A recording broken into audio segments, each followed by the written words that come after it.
सोयरे चालले काय मधात? पाणी लय जाऊ नका, थांबा, गडबड करू नका. गावाकडे चला हो सोयरे, थांबा थांबा सोयरे, आपल्या तर हा एक दिवस मात्र जाऊ नका, पाणी जास्त आहे. सोयरे वापस या, सोयऱ्या वापस ये, मी रोजचा हो गावातला हो. अरे बाबा वापस ये. बघू शकता मित्रांनो, हा कवडीचा मित्र आहे. मी त्याला परिचय विचारला पण तो ऐकायचं काय नाव घेत नाही. आणि लोक म्हणतात की तुम्ही व्हिडिओ घेऊस तर त्याला वाचवायला पाहिजे होतं, पण तो काटावर होता. त्यावेळेसच मी त्याला खूप समजावून सांगण्याचे प्रयत्न केले. पण आता बघू शकता आपण की तो पाण्यामध्ये गेलेले आहेत. आणि मी जाणीवपूर्वक व्हिडिओ घेत आहोत की मला जाणीव आहे याची की बाबा टू व्हीलर या ठिकाणी जाऊ शकत नाही.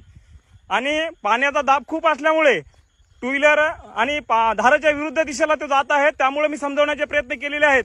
पण बघू शकता तो मित्र पाण्याच्या मध्यभागी गेलेला आहे.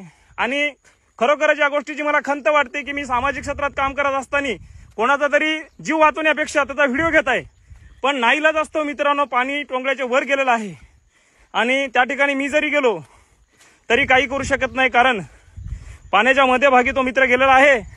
आणि खरोखरच आता पुढे काय घडेल याची मला काही माहिती नाही. पण मित्रा, तुला समजावून सांगतो, मित्र वापस ये, मित्र वापस ये. त्या ठिकाणाहून गाडी वापस येऊ शकते. बघू शकता मित्रांनो, असे तरुण मुलं जीव धोक्यात घालून प्रवास करत आहेत.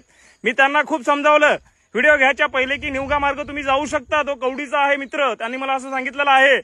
पण मित्र काय ऐकायचं नाव घेत नाही. गाडी काठावर गेलेली आहे, बहुतेक गाडी काढेल असं मला वाटते. पण बघा गाडी वाकली, बहुतेक गाडी पाण्यामध्ये. मित्र जीव वाचव, वापस ये, वापस ये, गाडी जाऊ दे, वापस ये मित्र, वापस ये रे, गाडी सोड, ऐकव, पहाटे गाडी काढून देतो तुला, वापस ये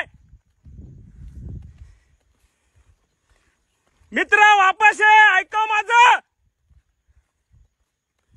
अरे यार सोडली गाडी, वापस ये, वापस सोड गाडी, ये वापस, ऐकू, ये वापस ये.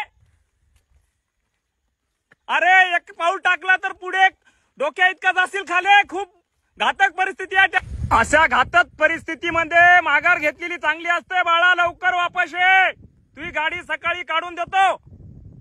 धन्यवाद. तो माघारी फिरलेला आहे आणि त्याचा जीव वाचला आहे.